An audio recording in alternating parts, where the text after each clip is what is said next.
Pittsburgh Steeler fans, it is Sunday night. It is the off season.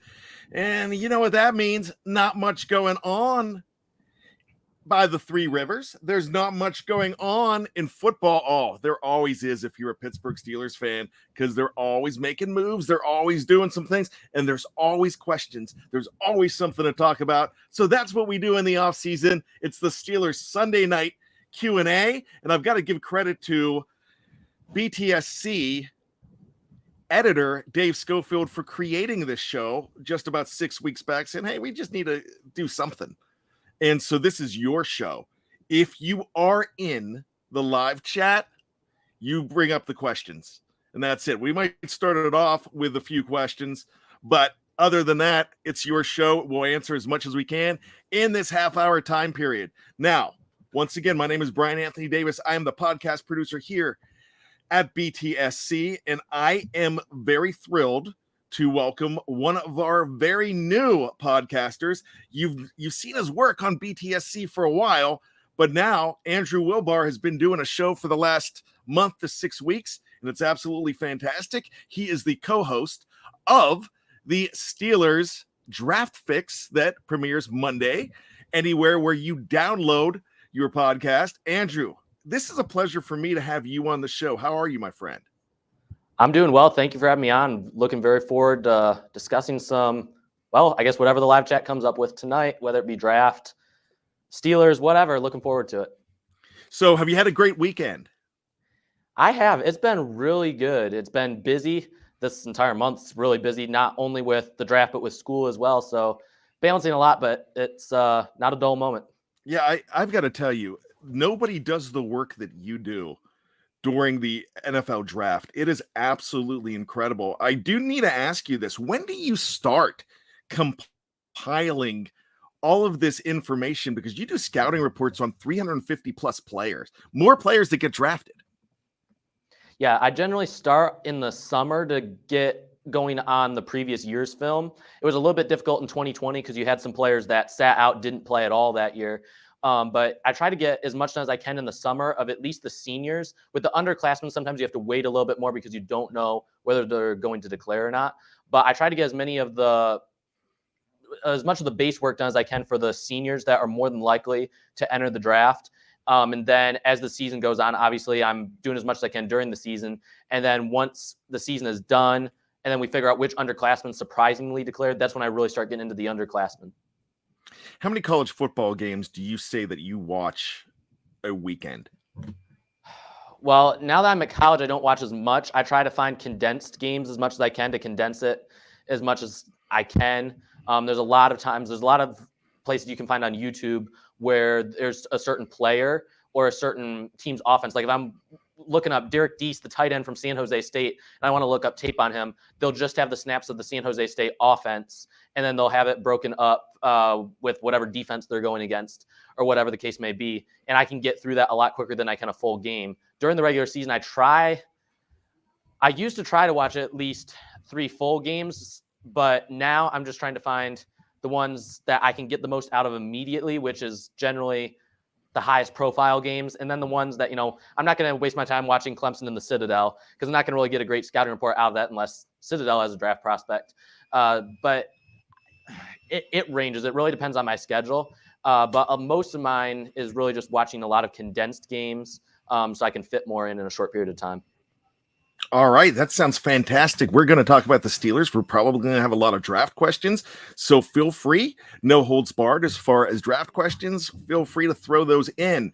Now, Andrew, I got to talk to you about my weekend. I had a fun weekend, something I haven't done in the past couple of years because of COVID, but I always take my nephew, Noah, who is a huge fan of the Pittsburgh Steelers. He has just turned 15 in the last couple of months, and I'd like to take him to the one big autograph signing every spring in Chantilly, Virginia. And today I got a chance to take him there, and we had a chance to, only 2 Steelers were there, and there's usually a lot of Steelers past and present, but 2 big names were there today, and I had a chance to have conversations with both of them, and I got a chance to meet not only Deontay Johnson, but one Najee Harris. And I'm going to pronounce it like that, Najee Harris, because when I introduced myself to him, and you'll get a chance to see it. Andrew will get a chance to see it. I took some fan video. I'm not going to go ahead and put it up here on BTSC, but my daughter's holding the video, and I say to him, I'm the podcast producer at BTSC, and he goes, "You the ones that are messing up my name?" And I'm like, no, I'm asking you your middle name because because Jeff Hartman wants to call you Jerome all the time. And he's like, he told me his middle name, but he's like, "What's my name? What is my first name? I want to hear you say it," basically. I'm paraphrasing.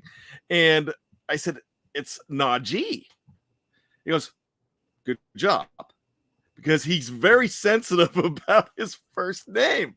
You have to pronounce his first name right. And I found out the official name, the official middle name. It is not Najee Jerome. Sorry, Jeff Hartman, wherever you are. Do you know what his middle name officially is? Because it's hard to find. It's Mose. It is, I believe it is spelled, we were kind of rushed through there, not by Najee, but by the handlers. But somebody told me that they saw it on a diploma in the background on one of the interviews, and I believe it's Mzee. But he told me, yeah, it could be either Mo or Mose, but he doesn't care as long as we pronounce his name correctly. So I gave him an opportunity. I told him, hey, you could always come on our show and tell us that. Yeah. And so he was an absolute delight. Deontay Johnson was fantastic as well. We had a little more time to talk to Deontay Johnson. Just a fantastic guy. He was fist bumping my nephew. It was just like really nice dude. And it was a fun day. So I had a chance to not only go with my nephew, my daughter, and my dad. So it was like 3 generations of Anthony Davises. Actually, I think I'm the only Anthony in the bunch, but we had a lot of fun. So that was my day. So I had a black and gold Sunday here, and it felt pretty good. Yeah, that is awesome. So let's get into the questions, my man. We're going to bring in Ivor Mektin Bayraktar. My gosh, that's harder to pronounce than Najee. Doesn't Trubisky's stats nearly match Watson's?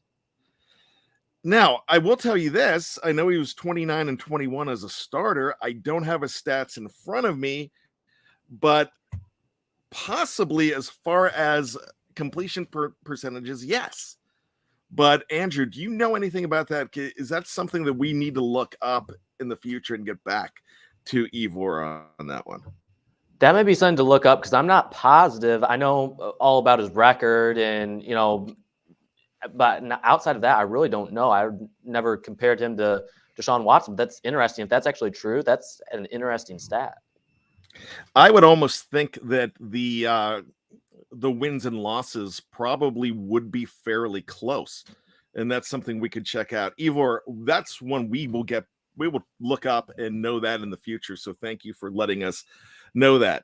This is not a question. I'm just going to go ahead and bring this one up because anytime I see 2 words next to each other called kidney and stones, I immediately feel bad for somebody because I am a veteran of 9 kidney stones in the last 23 years. So be wicked. What's up, guys? Sorry I missed the last few shows. Was in hospital. Kidney stones. My goodness, man. Feel better. Drink lots of water and stay away from the iced tea and more lemonade. Let's just say it that way, and stay away from the soda because those things are awful. I trust at your age you probably have not been afflicted with a kidney stone yet.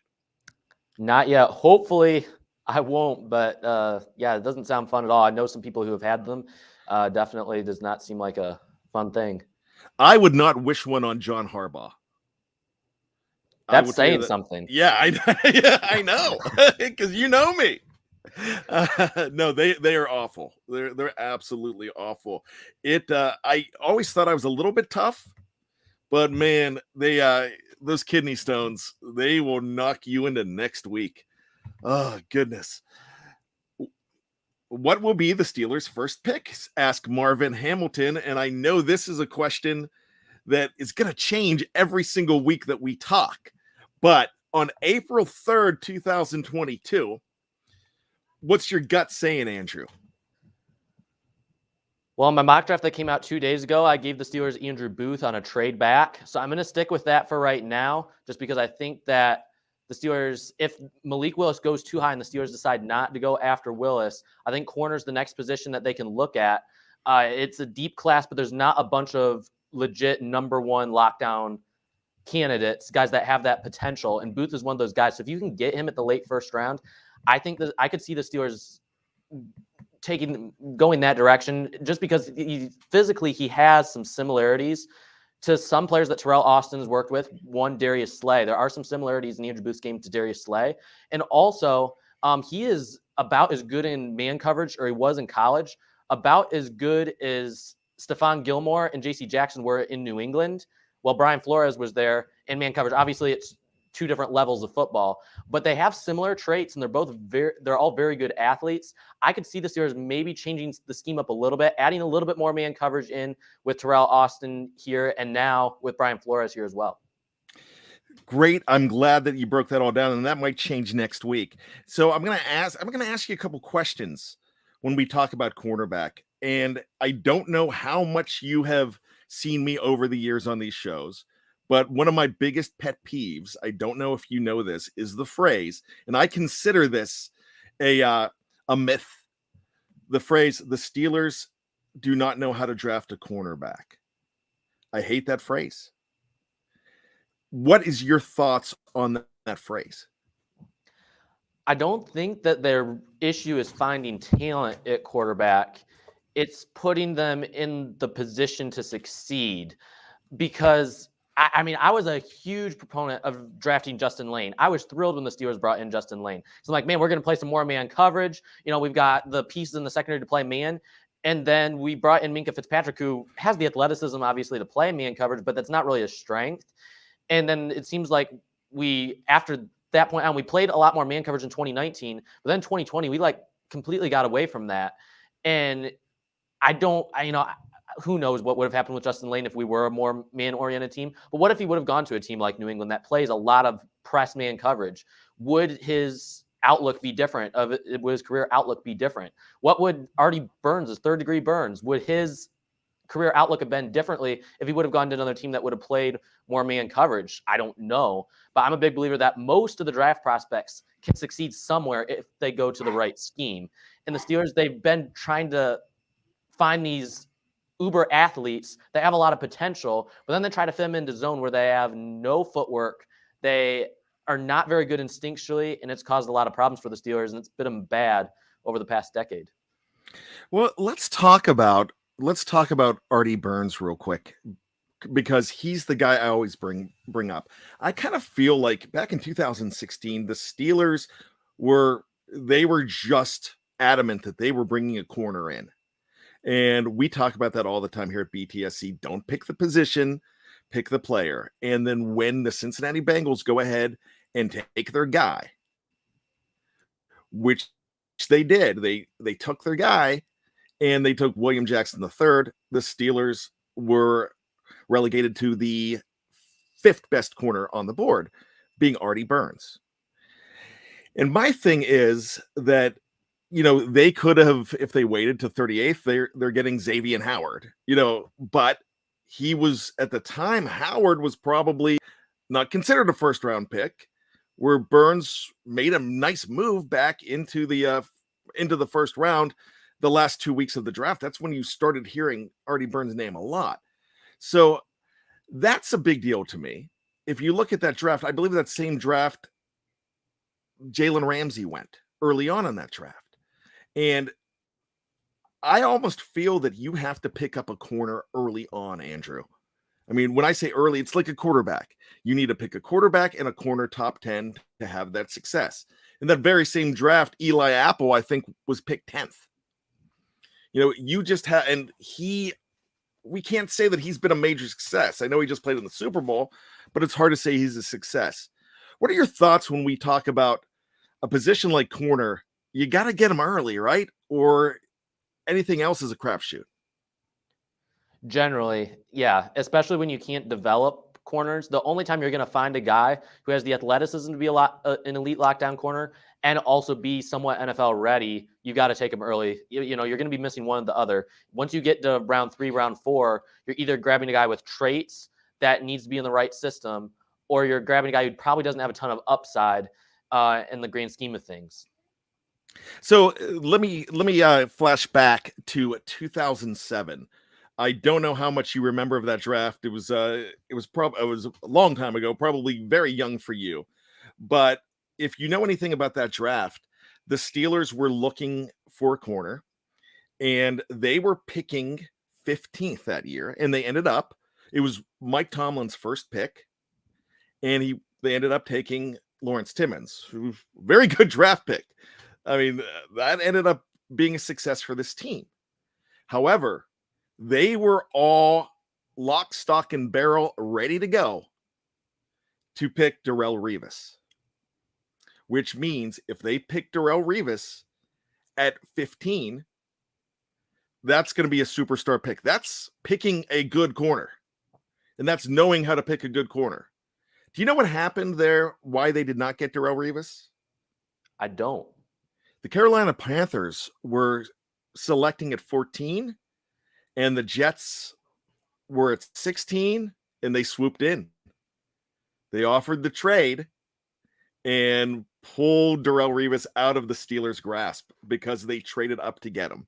That's exactly what happened. The Steelers were all set, and at that last second, they didn't have time to there was no moving up because Carolina made the deal.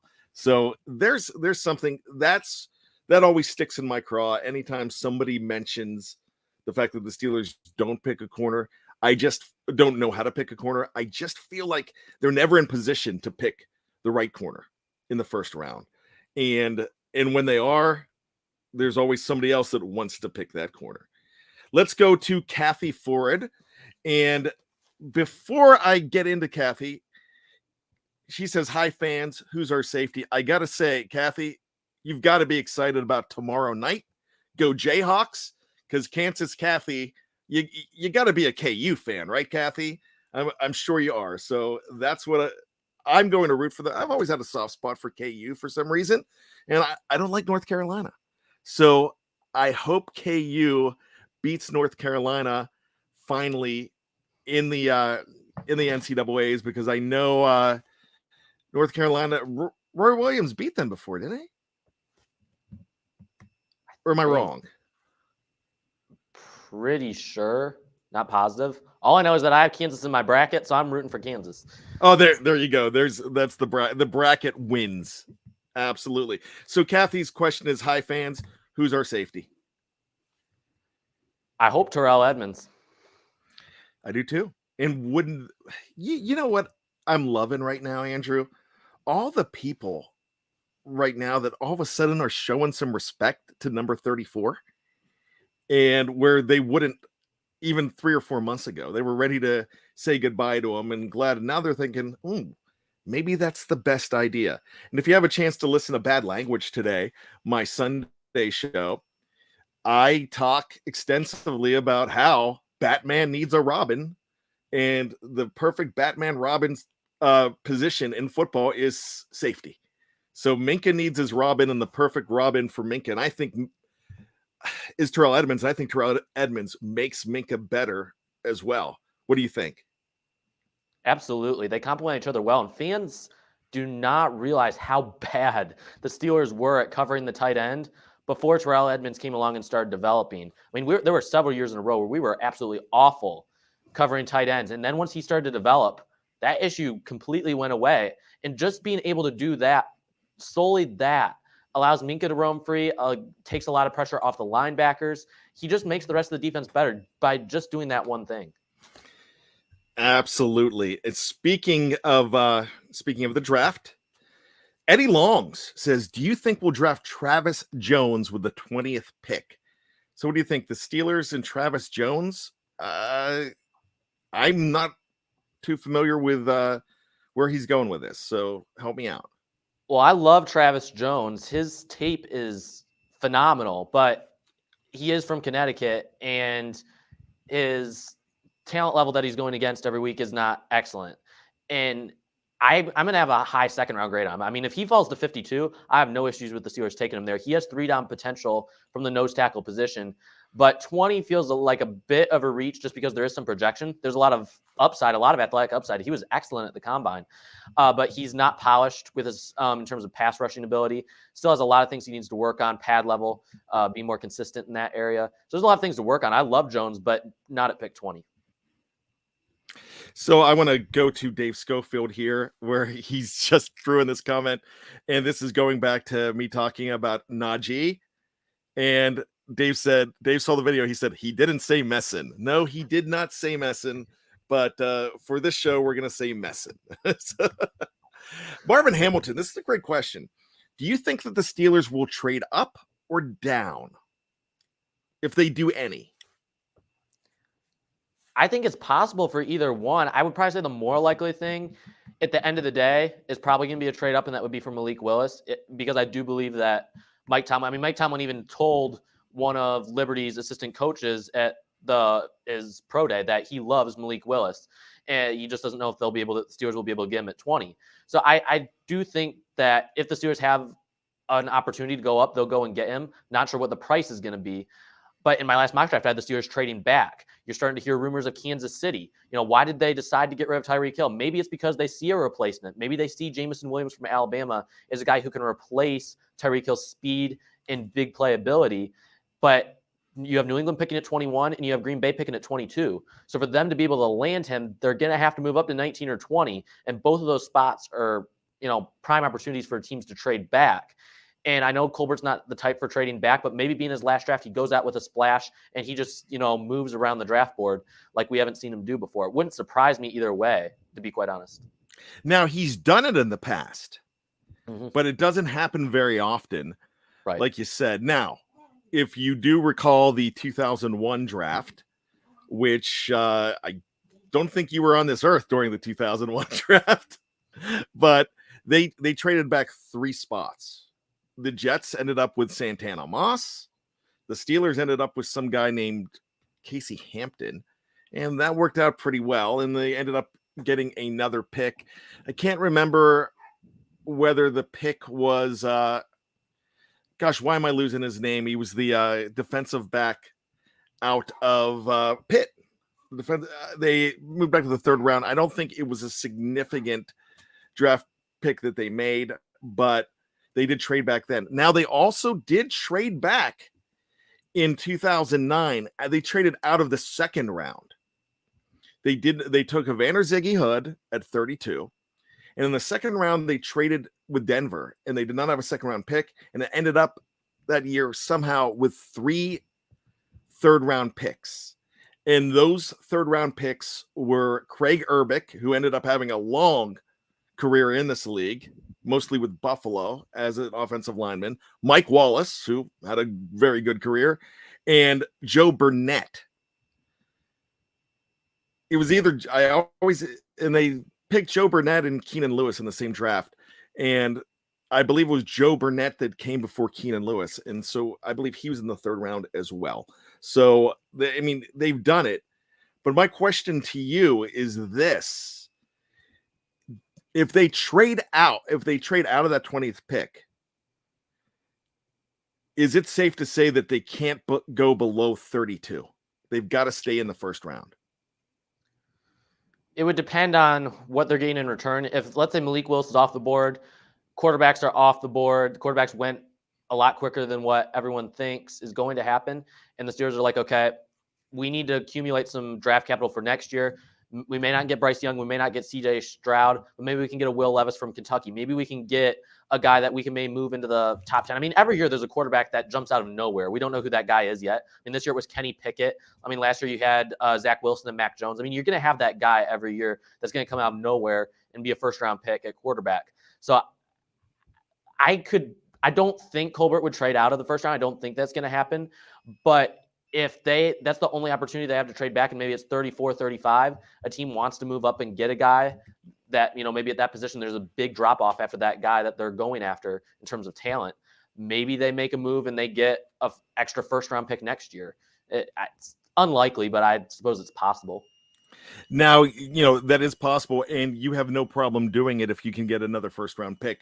The problem is, and your editor, Dave Schofield, will always say the Steelers do not like giving up that extra year. So they like to have that first-round pick. Because, think about this. Not having a first-round pick in 2020 was okay because you got Minkah Fitzpatrick. But in the situation with number 11, Chase Claypool, you only have him for 4 years. You don't have that extra year to protect him and have a contract. So just interesting stuff there. Brian Brown, do you think maybe the Steelers are planning to start Karl Joseph at safety? I'm going to jump in first and say no. I think he is being retained as a depth piece, and I don't think they're done yet. I don't think Karl Joseph is that 25th guy that Kevin Colbert was talking about. But what are your thoughts, my friend?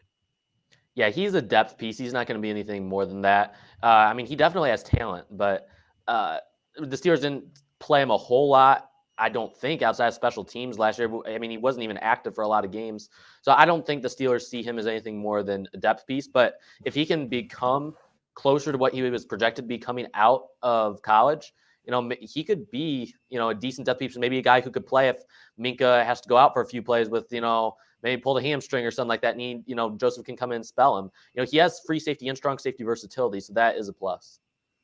Okay, it's time for our rapid fire round, Andrew. So we're going to go fast on these answers. Sherry Richards is first. Andrew, who would you take in the first round realistically? Malik Willis. Tape Boys, one of our very own, had a show just a few hours ago here on YouTube for BTSC. Why do people think Jay Williamson are better than Wilson and Olave when he couldn't see the field at OSU, which is why he transferred to Bama? Because Olave and Wilson do not play as fast as what the time Wilson does, but not Olave specifically. He's quick, but he's not fast. Claude Bishop. If Claude, I met Claude about 6 months ago. Fantastic guy. If one of Georgia's D linemen are still on the board, would you take them with the 20th pick? Davis, if Malik Willis is gone and the injury booth is gone. Oh my gosh, I love Davis. I really do. Plus, I get the jersey, and it's my own name, but I'm not the guy that gets his own name on a jersey. So there you go. I've got to replace that Sean Davis jersey. But man, I think he's a beast. I love him. I just like Mike Tomlin, I think he's going to be hugging the commissioner way before that we get to them. David Cano, do you see us getting Honey Badger? Possible, but I hope not. Why do you hope not? Just because the prices of safeties are coming down, so it may not be incredibly expensive, but I have a feeling Terrell Edmunds is going to be half the price, and you already know what you're getting with him. I think it's a safer pick. I think with Matthew, it's just a luxury pick. You can use that money to, maybe go the additional money to maybe go and get a depth tackle. Tyrell Crosby's still saying out there, very good depth tackle. Maybe the Steelers could bring him in instead. I'd rather Crosby and Edmunds combined than just Tyrann Mathieu. All right, Tyler Acuna. So I know that we signed Daniel and that we're also not at the Iowa Pro Day, but are the Steelers positively out on Linderbaum? My thoughts on this, I don't know how completely they were ever in on Linderbaum. I feel that we, the media and the fans, want Linderbaum more than the Steelers do. What are your thoughts? Yeah, if the Steelers were interested in Linderbaum, they wouldn't have brought in Mason Cole and paid him that money. All right. So here we go. Jerry Frazier says, I don't want Edmonds back. I want Ronnie Harrison. Evgeny Crosby says the Steelers are not drafting a quarterback. Please stop it. I wouldn't be surprised if they do. I mean, I would not speak in absolutes on that one just because I just don't think so. Justin Benjamin asking again, the 20th pick will be. Did you say absolutely who you think the 20th pick is going to be, not who they should take? I have not come to that conclusion yet. No. Evgeny Crosby comes in and helps me out. Yeah, Hank Poteet. That's who I was looking for when I was talking about that Pitt defensive back. So I appreciate that. Pat Hankinson asks, do you think the Steelers will get rid of Mason Rudolph? I think they should if they bring in another quarterback, but I don't see them doing it.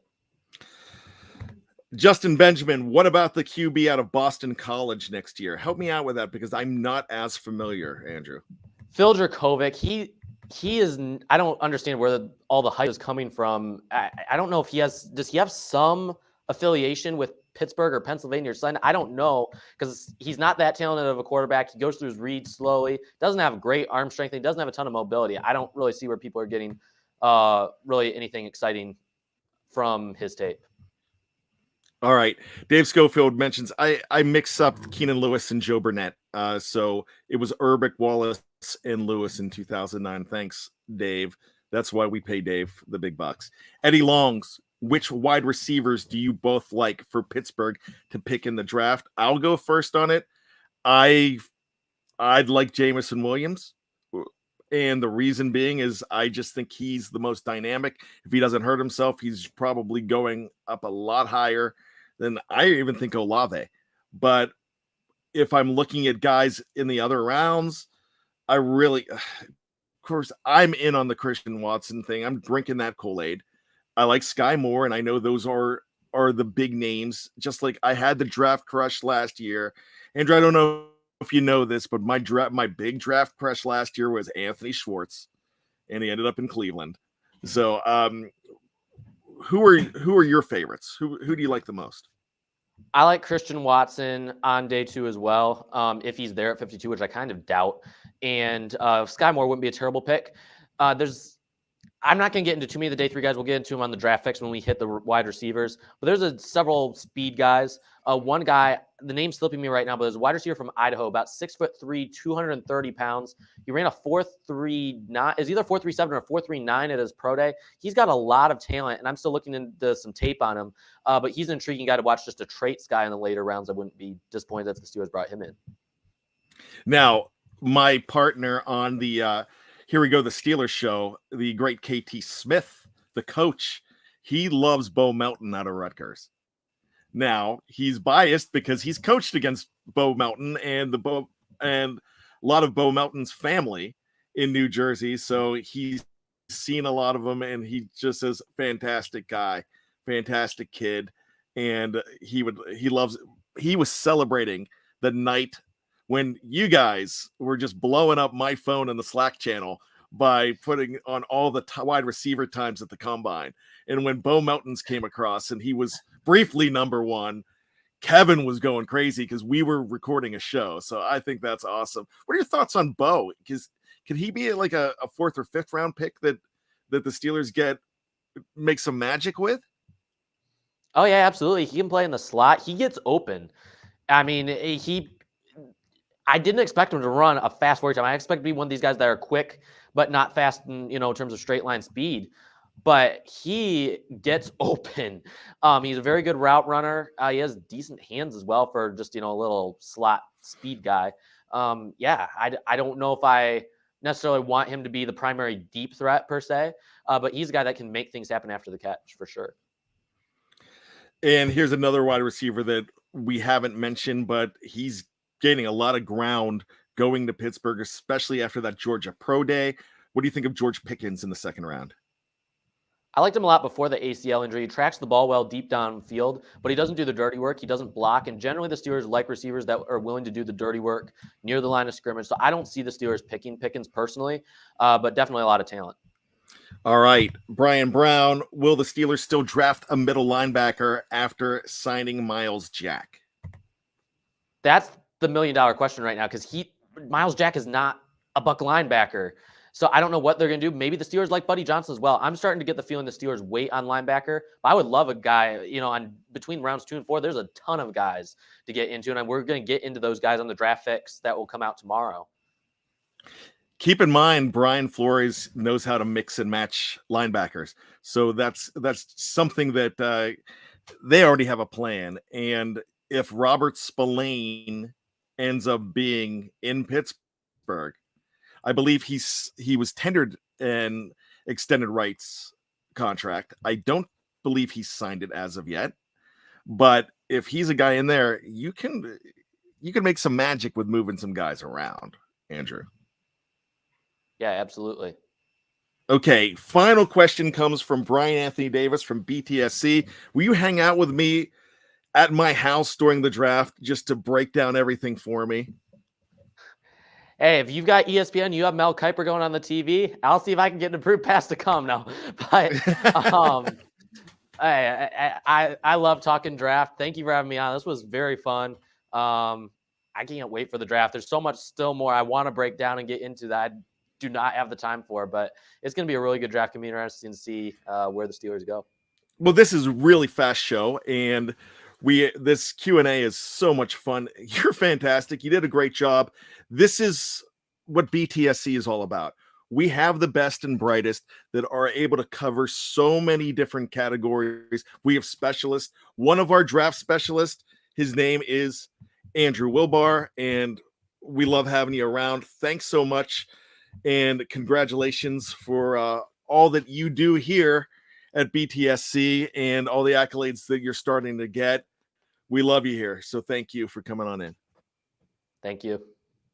All right. Well, with that being said, I cannot leave this alone real quick before we get out of here. Brian Brown just makes a comment. Mel Kiper looks like Charlie Sheen and Count Dracula had a baby.